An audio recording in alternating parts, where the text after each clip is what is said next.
Looks like we have quite a few people logged in now, so we'll go ahead and get things moving. So thank you everyone for joining us for the Descartes 3G Transportation Management 25.1 release webinar today. We're excited to have each of you with us as we walk through the latest updates and enhancements in this release. But before we get started, there are a few housekeeping items that I wanted to make sure we covered. So today's session is being hosted in Zoom webinar mode. So while you are all in listen only mode, we absolutely encourage your participation throughout the session today.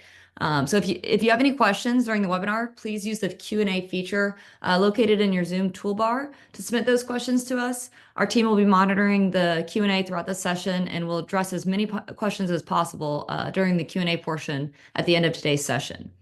Now I'll hand it over to Jane to get us started. Thank you, Caitlin. So welcome to the 3G Transportation Management 25.1 release overview webcast. With every release, we're guided by core goals to expand our capabilities to meet modern logistics demands, to improve usability, and to help our customers deliver better service with less complexity. The 25.1 release is a step forward on all those fronts, and it's being shaped by your feedback, which we truly do value. Today's session is all about helping you to get the most out of our latest release. Here's a quick look at the agenda and what we'll be covering during today's webcast. We'll start with some brief introductions, followed by a company update to bring you up to speed with recent developments, most notably our exciting new chapter as part of Descartes. From there, we'll take an in-depth look at what's new in the 21.1 release. We'll also touch base on a few important deprecation notices, share a preview of what's coming next in our roadmap, and if we have time at the end, answer any remaining questions. So for those who are new to 3G, my name is Jane Marchison, and I'm joined by my colleague, Todd Thompson. I am pleased to introduce a guest speaker joining us today, Dan Ciserci from Descartes. Dan brings deep experience in the transportation and logistics technology space and plays a key leadership role at Descartes. He's here to share a few thoughts on the exciting future of 3G as part of the Descartes family and what this means for our customers moving forward. Dan, we're thrilled to have you with us today. Welcome. Thank you, Jane. Glad to be here and super excited. Just a quick few notes. I've had the chance to talk to many of the customers and look forward to many more conversations in the weeks and months ahead. Super excited to have 3G a part of our business. I think the questions that I get of what's in it for me from a customer, and I kind of put the notes down or some thoughts of how we think about it on the slide here. So we're a globally deployed, publicly traded company headquartered in just outside of Toronto, Canada. This is what we do. We know how to manage and invest in supply chain technology platforms like 3G. So we think bringing our global reach and capabilities will start to impact in a positive way 3G. As I've said, we take the Hippocratic oath in acquisitions, at first do no harm. And we're super excited about the product leadership from both Jane and Todd, and want to make sure that we're providing the right level of support to really accelerate innovation. And I think that's what our customers hold us accountable to do. So you should start to see expedited innovation as we move forward.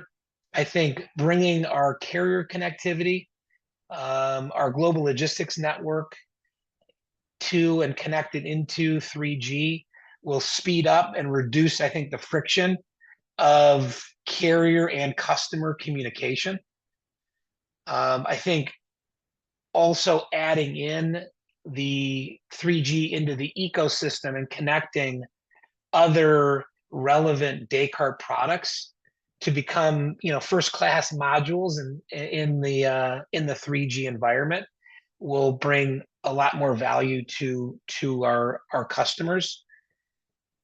We certainly know how to build systems at scale, and that's really, twofold. One, it's the introduction of our information security playbook and making sure that we have the right monitoring and protections in place to keep our customers' data and systems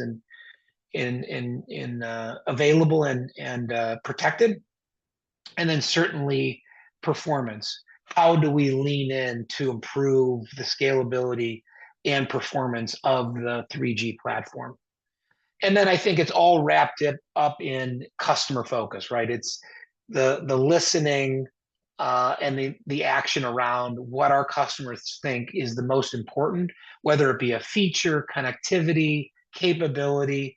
Ultimately, we want to understand how do we help our customers grow their businesses and connect, what does that get back to features and actionable things that we can do in the platform. So as I said, we're about 3 weeks in, super excited to be a close partner now and having 3G inside the Descartes family. And I'll turn it, Jane, back over to you and Todd as we go forward. Thank you, Dan. All right, let's continue with our in-depth look of the 25.1 release.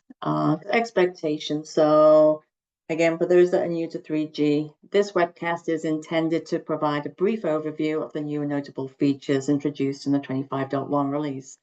The session is not intended to be a comprehensive training session, nor should this session be considered a substitute for reviewing the release documentation and guides provided. For more information on the implementation of these features, please refer to release documentation or contact your 3G project representative or account manager, or contact 3G support. As always, it's strongly recommended that new features are thoroughly tested to your business processes in your sandbox environment before deploying to production. And please review the release notes documentation for a comprehensive list of changes. Release documentation is available on the 3G download site or by contacting 3G support, and can also be accessed directly from the application once you've upgraded from online help. All right, so let's talk about the 25.1 release. So the release was released on April the 9th, and at this point in time, all SaaS sandboxes have been upgraded. SaaS 2 production will be upgraded this Saturday, so those listening to the recording, that will be April the 26th. SaaS 1 and SaaS 3 production will be upgraded the following Saturday on May the 3rd, okay? The review of the 25.1 release follows our standard categorization of new features. So in the load, order, and quote category, product management will cover the latest enhancements to Drayage Management, which has been a strategic initiative for us for the last 2 years. The introduction of trading partner to process automation, advanced search improvements related to time zone handling, improvements that provide better support for shipping hazmat freight, and lastly, in this category, changes made to the commodity record to help navigate the impending freight classification changes by the NMFTA. In the planning and rating category, we will review an upgrade to McNally's MileMaker distance engine integration, the latest round of updates to our Carrier API web services. And in the integration category, we will review an important announcement related to debt solutions, a new integration with Highway, a new API for creating and maintaining trading partner compatibility profiles, plus an update to the load add order action. And lastly, in the miscellaneous category, we will review some general user interface and user experience improvements. So I'll now hand you over to Todd Thompson, who will walk us through our first feature. All right, thanks, Jane. Okay, so first feature here, 3G transportation management. We continue to improve our drayage management capabilities. This release now captures chassis owner and also captures chassis return and container return departure times that are common on drayage loads. Also introduced in this feature is the ability to mass update the new drayage fields, the permissioning of the carrier portal load status grid, the inclusion of separate columns for displaying expected and actual load start and end times, and also the ability to search for stops and load status activity by load intermodal booking type. Okay, so looking at each one of these individual changes here, a new drayage field chassis owner has been added. The field represents the owner of the chassis and will be used in the future to support the rating of drayage accessorials, where the chassis owner is one of the factors used to determine the accessorial charge. Chassis owner codes are defined in the user-defined code ID or code UI, excuse me. The chassis owner may be maintained from the load forum, load management workspace, load mass update action, and the load API. Field also is available for inclusion on load-based velocity documents. Next, two fields, container return departure and chassis return departure, have been introduced to store the times that a carrier departed from a container or chassis return location. The fields provide information required to support the payment of drayage detention charges that are incurred at an equipment return facility. Status code rules were introduced to allow the new times to be set from load status activity events. The new return departure times may also be set from the load form, load management workspace, load mass update, and load API. Fields are also available for inclusion on load-based velocity documents. This change also includes the ability to mass update the chassis and container was street turned indicators. Previously, we didn't have the ability to change those values on multiple loads at once, so we added that here. We've introduced some separate actual and expected start and end date grid columns to the load grids as well as to the carrier portal load status grid. Before this change, TMS supported just two grid columns for the load start and end times, and there was an A and an E and a P indicator displayed next to the time to indicate whether those values were the actual time, the expected time, or the planned time. The separate expected and actual time columns now make it easier to discern if an actual pickup or delivery time has been entered on a load. The new grid columns have their own permissions, which must be assigned to existing roles before they'll appear. When assigning permissions for the new columns, we highly recommend removing the original load start and end date column permissions if those fields are no longer needed. Permissioning of the carrier load status UI grid is now possible. The permissions are maintained using the carrier load status search and grid permission group, which previously only allowed permissioning of the UI's advanced search fields, but the grids before this were not permissionable. Organizations should review their existing carrier load status permission groups and remove any permissions of columns that are no longer needed by a role. And then lastly, the ability to search for stops and load status activity by the associated loads intermodal booking type has been added to the stop and load status activity advanced search. The inclusion of this field on these entities allows stop and load status activity process automation to be conditionally triggered based on the underlying loads intermodal booking type. For instance, stop process automation may now be set up to calculate destination demerge charge days only when the loads booking type is ocean import and the actual pickup departure time is set on a stop. Okay, next slide. Trading partner process automation. So previously, transportation management did not support triggering proactive notifications or actions upon the change of a carrier trading partner record. This made it difficult to initiate appropriate business processes when certain carrier updates indicated that a carrier should no longer be assigned to loads or should be further assessed. Having the capability to trigger business actions upon changes to a carrier record is critical to proactively detecting potential fraudulent activity. The TMS now supports trading partner process automation.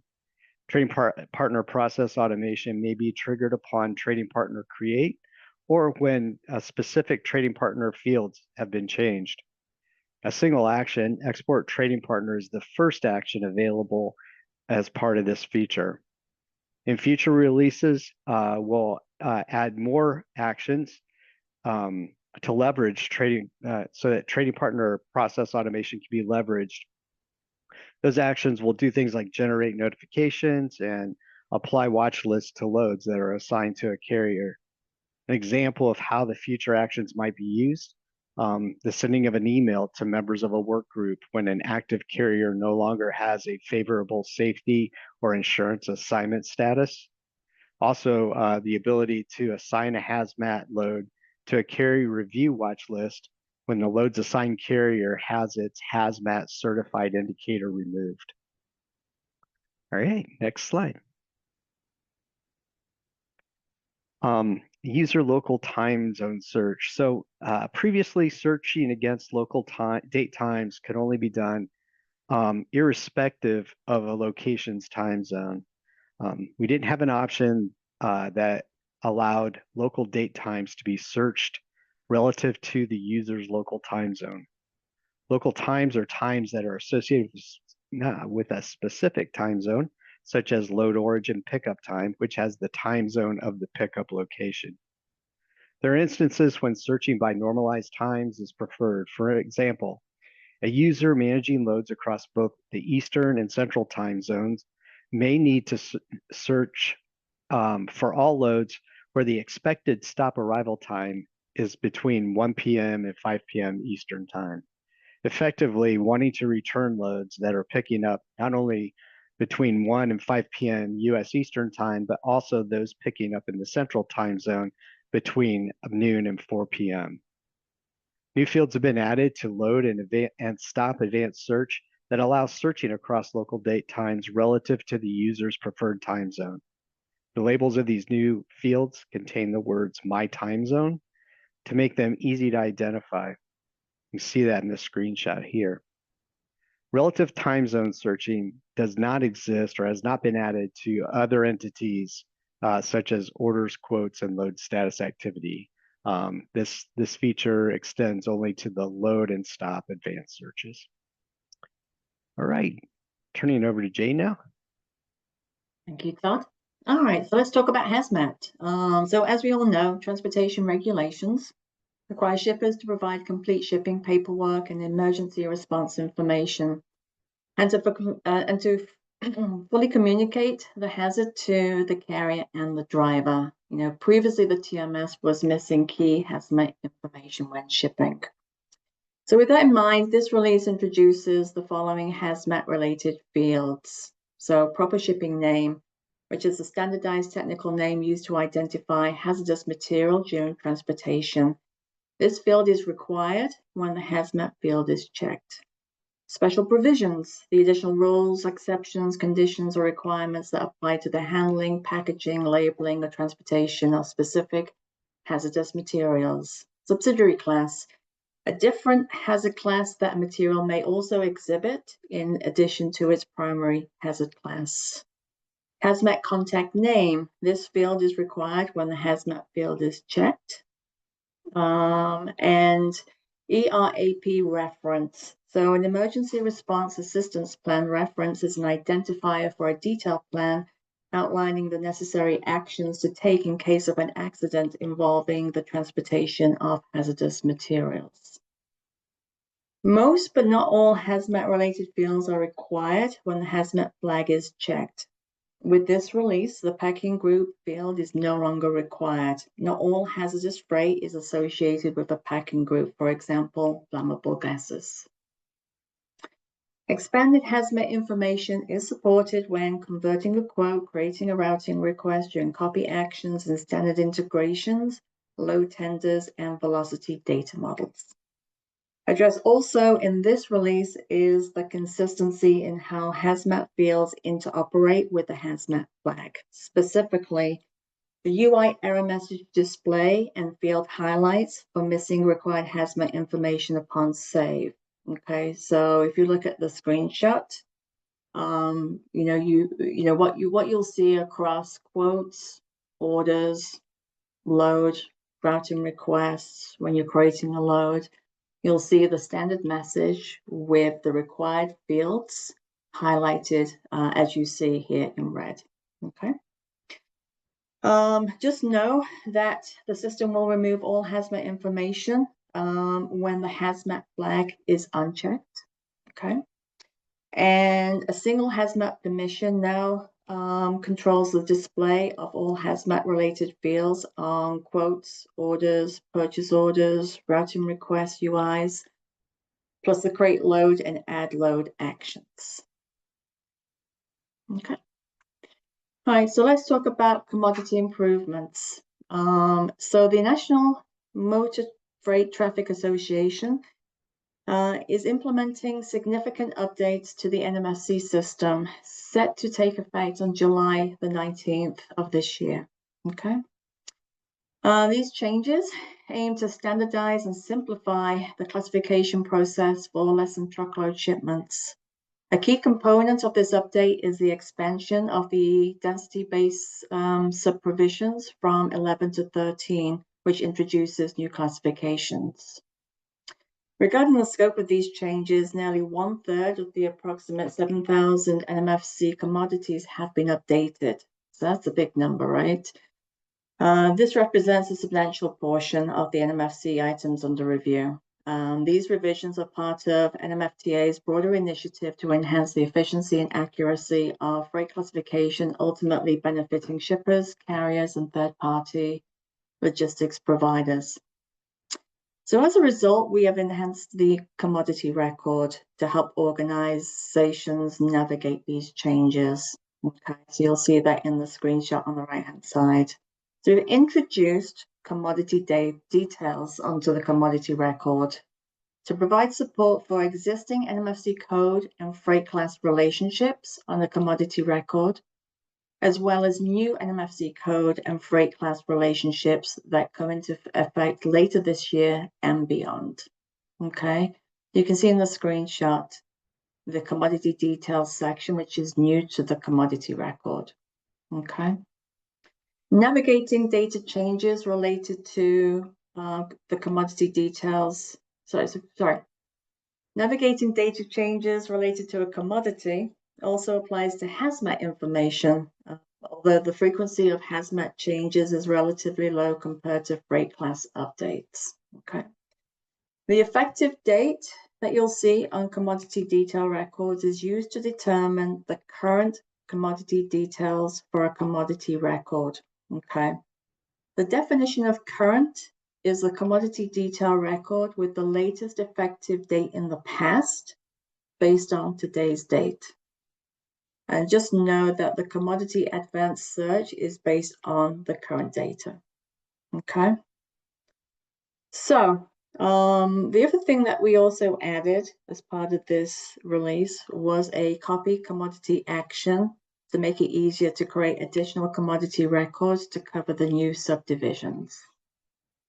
We also introduced the isActive flag to support commodities that are no longer in use. So this flag can be used to prevent a commodity record from being visible and selected by a user across the system. So both integration and the user interface will default commodity information based on the commodity's current commodity details record. Integration does allow entities with inactive commodities to be saved, although a warning is provided.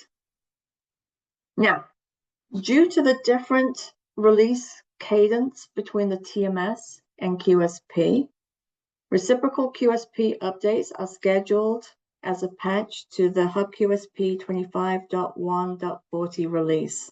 Okay. The patch has been applied to SaaS sandboxes and will be applied to production as part of the rollout of this release. The customers with dedicated environments should verify that the patch has been applied as part of your upgrade if you're upgrading ahead of the Hub QSP 25.1.50 release in May. Okay. And as a final note, the introduction of the isActive flag on the commodity record really required us to re-examine the visibility of inactive records associated with compatibility profiles. Okay. Inactive records are now displayed They currently weren't. They're displayed in red font, so they stand out. And that is across all compatibility profile types, not just commodity. Okay, so let's switch gears and talk about planning and rating.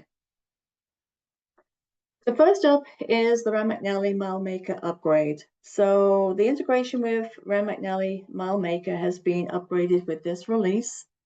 This new version, which is called version 2, uses a RESTful API that uses OAuth2 authentication and authorization protocol, and features the addition of Guide 20. Now, Guide version refers to the map data and routing algorithm used by McNally. Guide version is only exposed in the McNally MileMaker config parameter group and cannot currently be configured at the contract strategy level. MileMaker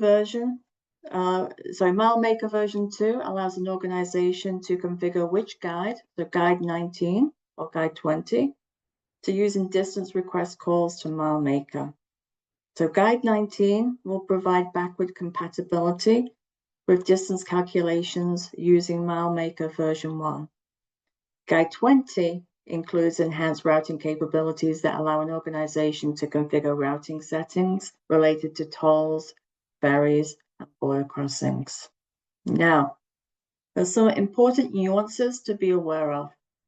And these nuances are a reflection of how version 2 works, not how 3G implemented the new APIs. Okay, so, and this is in the release notes, the new routing settings for tolls, ferries, and border crossings are usable with route types of practical 48-foot or practical 53-foot when using Guide 20.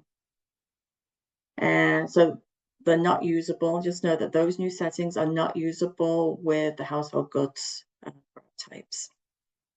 And then secondly, only the discouraged toll setting is usable with route types, again, practical 48 or practical 53-foot when using Guide 19. Okay.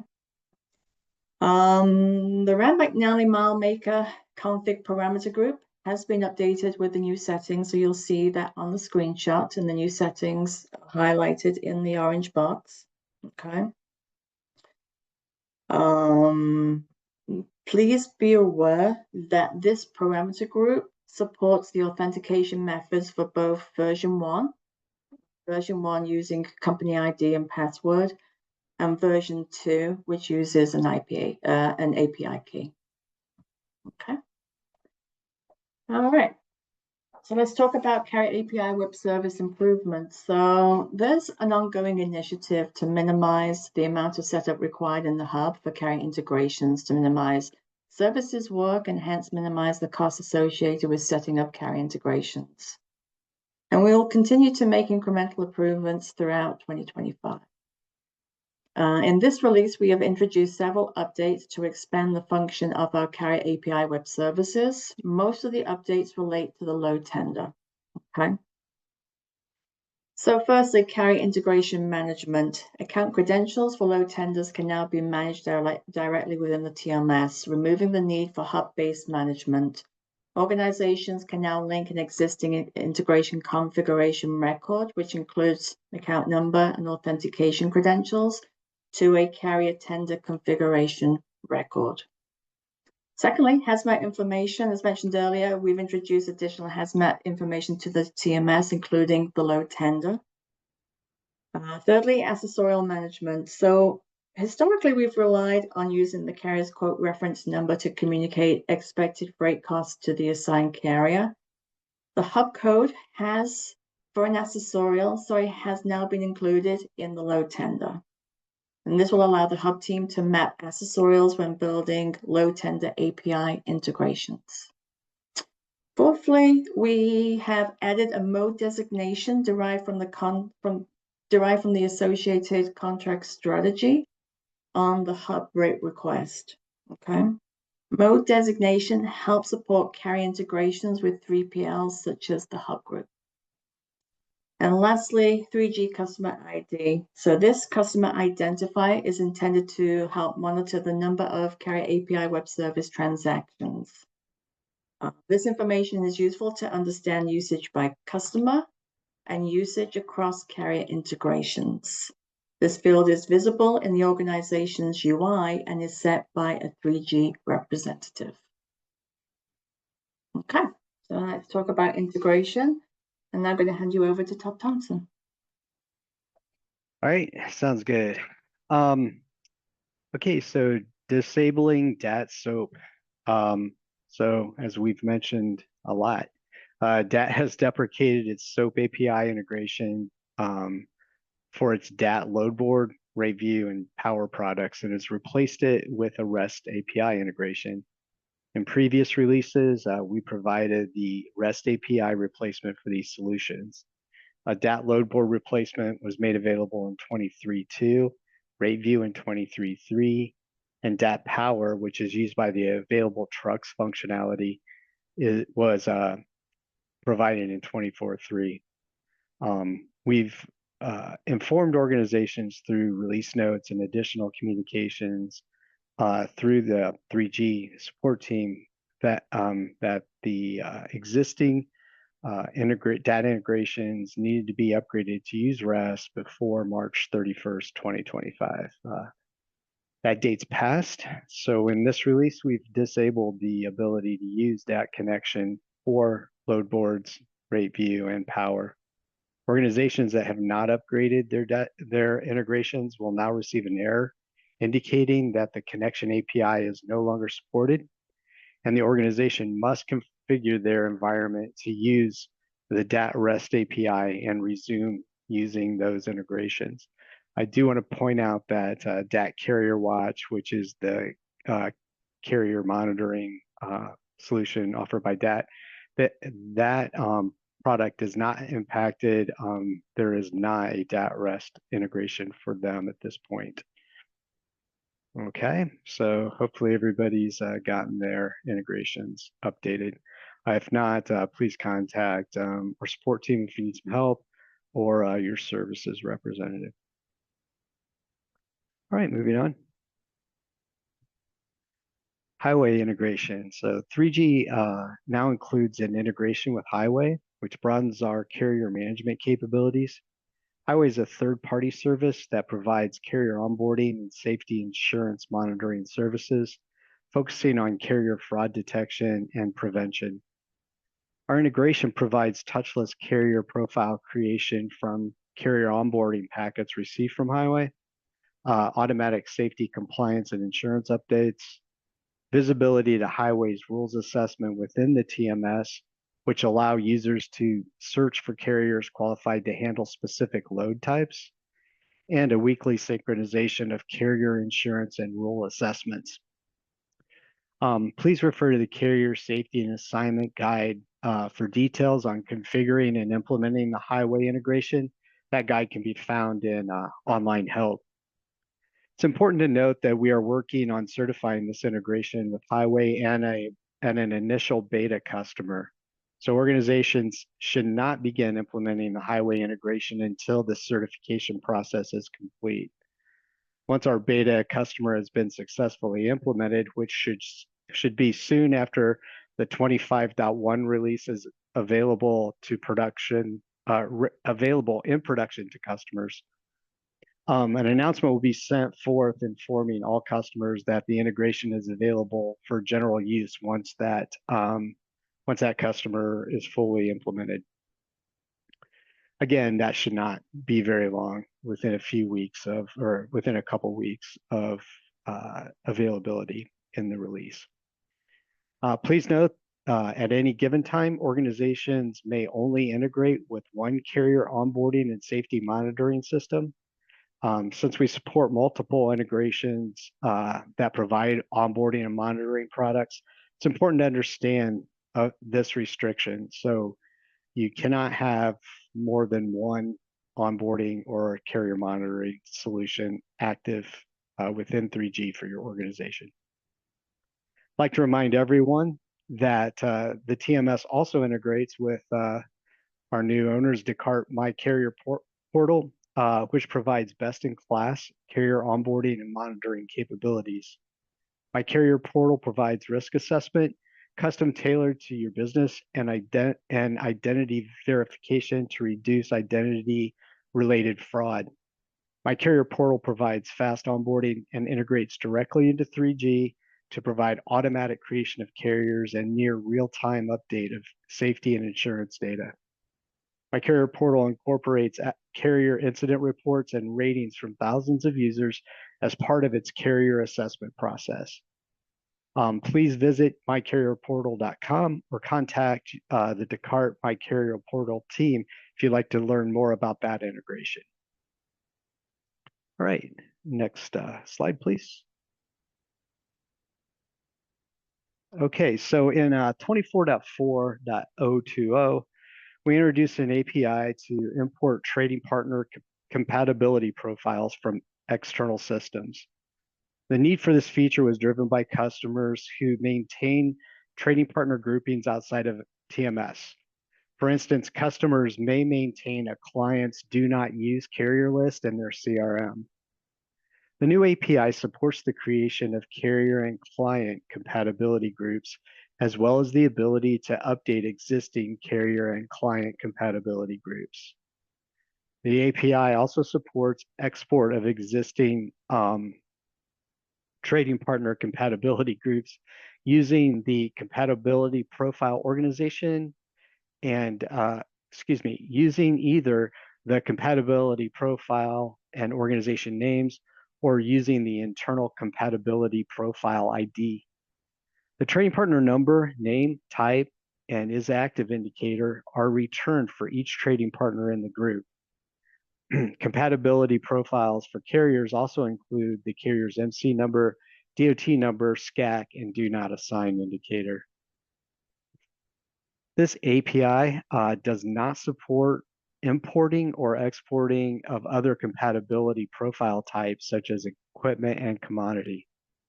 Please consult the Transportation Management Integration Guide for more details on using this API.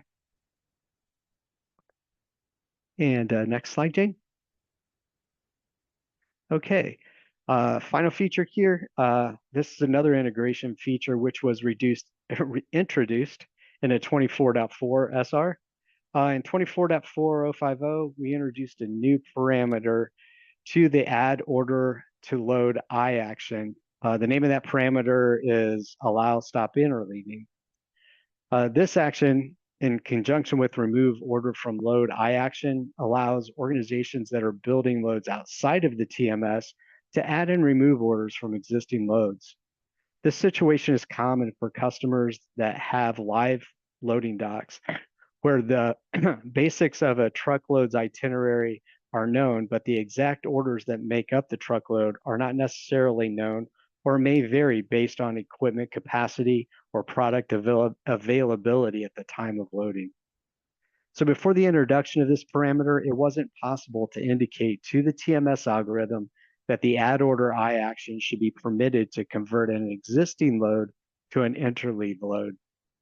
Additionally, we corrected an issue where the I action was always redriving and re-rating the load regardless of the value sent in those parameters. The I action now honors those parameters. It's recommended that when using this action that the redrive and re-rate parameters be explicitly set to false, especially when invoking the API frequently within a short period of time. Doing this helps limit impacts to performance and reduces the opportunity for optimistic locking failures. It should be noted that re-rate and redrive parameters are assumed to be true, not false, which is kind of a opposite of our normal paradigm. When they're omitted from the I action request. We adopted this behavior to support backward compatibility for existing implementations. All righty, so Jane, I think the rest of this is up to you.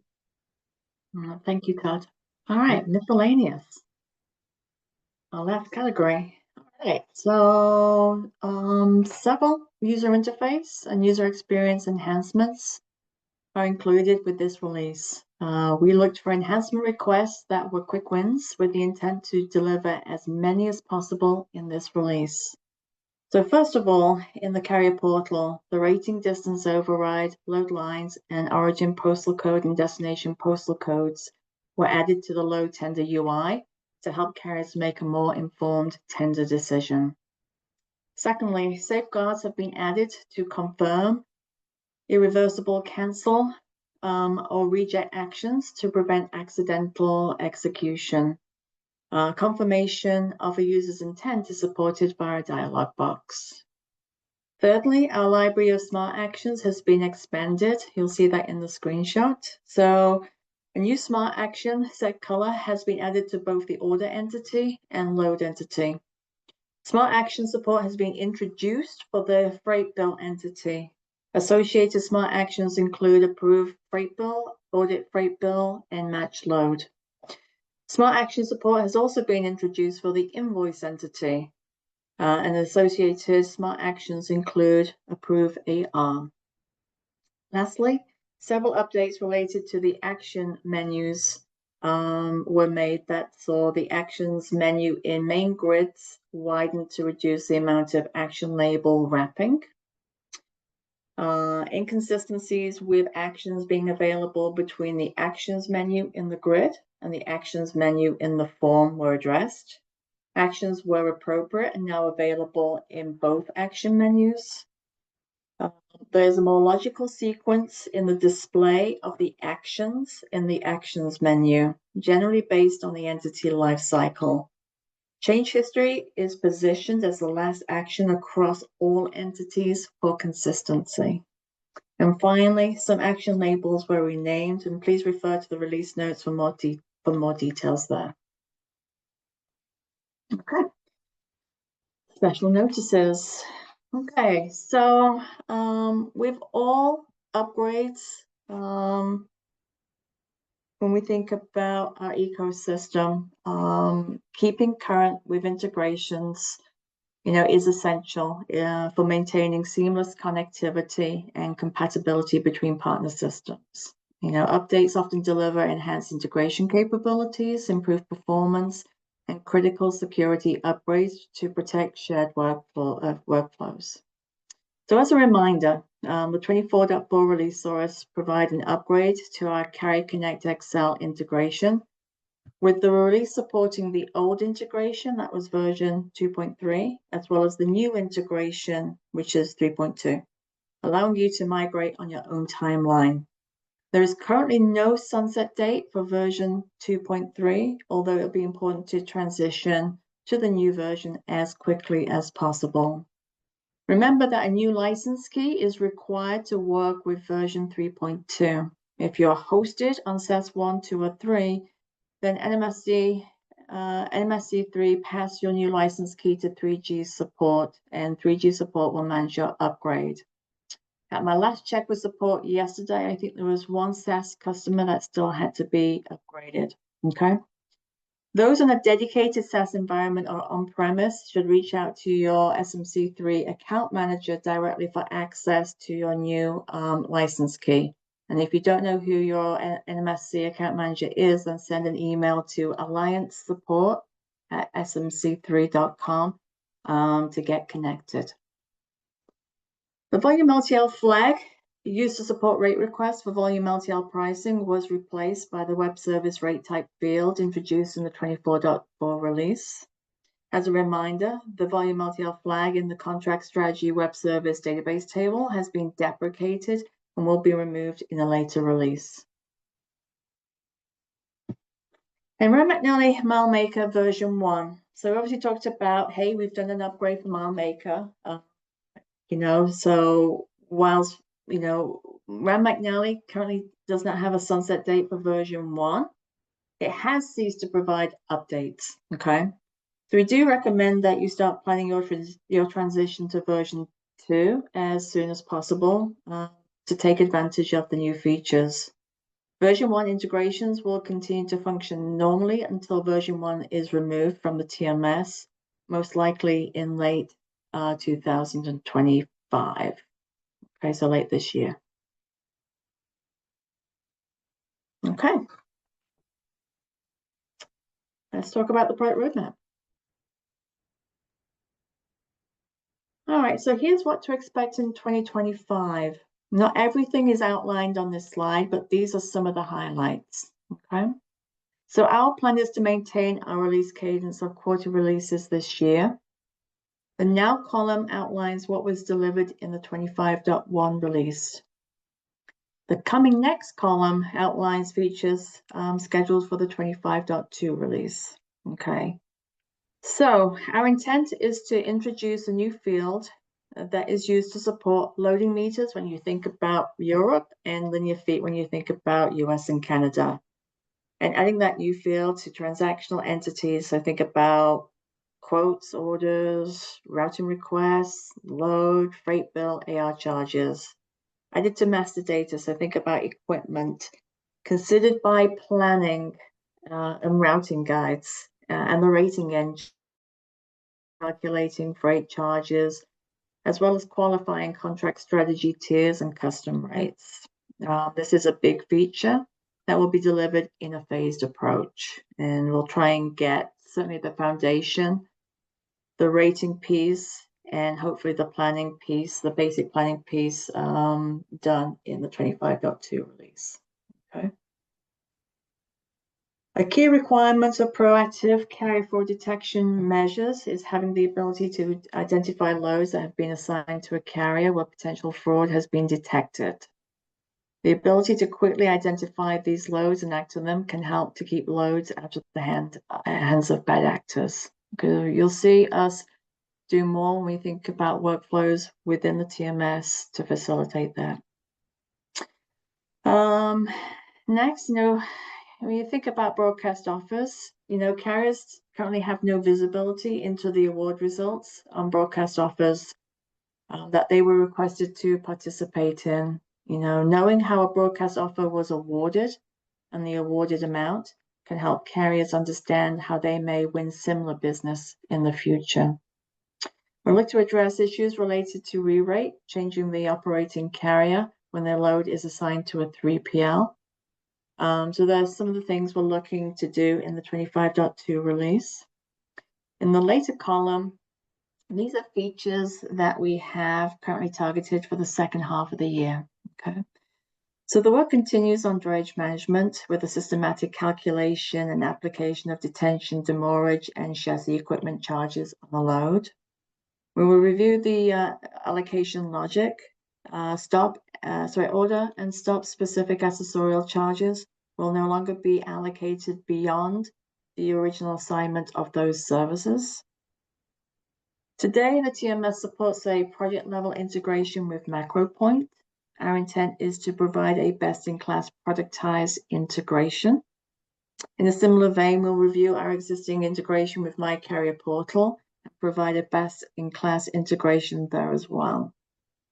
As Dan mentioned earlier, joining, the Descartes family, we're very excited about. It's a huge opportunity. When you think about the ecosystem that Descartes has, certainly one of the things that Todd and I will be looking at is looking at the ecosystem to understand what additional solutions can we tap into to add greater value to our customers. Okay, so certainly more to come when we think about integrations related to, Descartes solutions.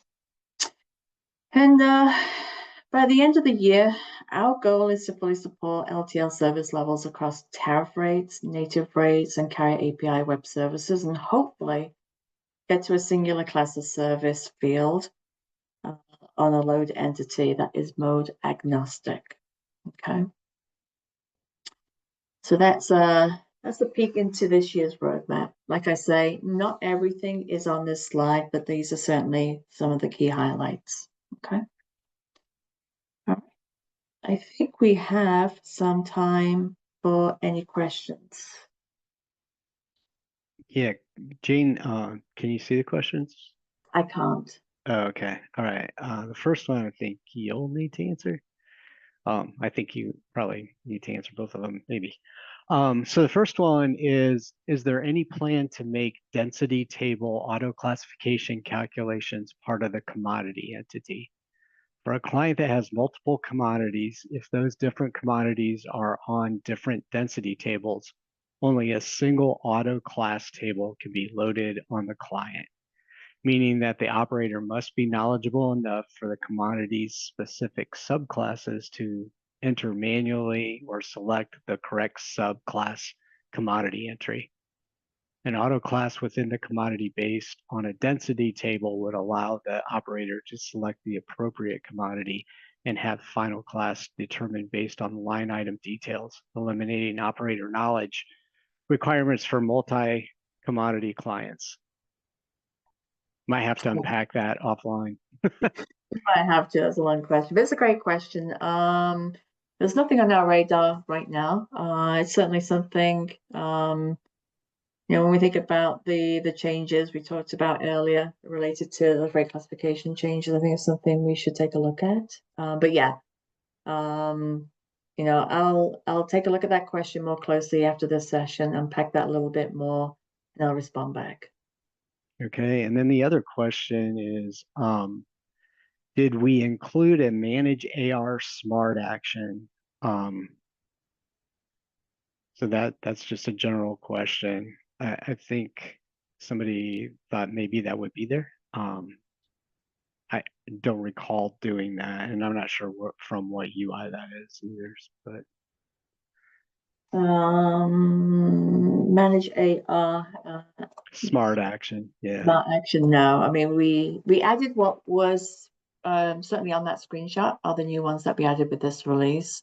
If there's an opportunity to add more smart actions to kind of existing entities, but the entities that we introduced as in terms of supported through smart actions with this release, we can definitely look to do that. Right. That's all the questions we had. Okay, awesome. Oh, wait a second. Oh no, sorry, two more. Oh, two more. Yeah, sorry, I didn't. They snuck in. I had to scroll down to see them. Okay, will there be an update to have week of day specific contract rating effectivity? So having a rate that's effective Monday through Wednesday, and then a second rate that's effective Thursday and Friday. Oh, that's very detailed. Yeah. Don't know. We'd have to take a look at that. All right. And then, yeah, and so the submitter for that first question said he can provide more specific example cases for you as needed, or for us, I guess. Yeah, I'd like to understand what's driving that need, right? Right. Yeah. So there's some context I think we need to understand there for sure. Okay. Now that is all the questions. Wait, one more. Oh no. Is there? Yeah, this one is a follow-up on the manage ARs. They're a quicker way to get to manage AR rather than going through the finance details tab. We'll take a look at that and get back with the requester on that one. Okay. All right. All right. You sure that's it now? Well, yeah. Okay. If we stop now, it is. Well, awesome. Well, thank you, everyone. On behalf of the entire Descartes 3G team, we appreciate everyone taking the time to join us today. We hope you found this session helpful. And just a quick reminder, a recording of today's webinar will be sent to your inbox, so please be sure to keep an eye out for that. If you have any additional questions or would like to continue the conversation, please don't hesitate to reach out to your account manager, and they'll be happy to assist you. Thank you again, and enjoy the rest of your day. Thanks, everybody. Thank you, everyone. Thank you.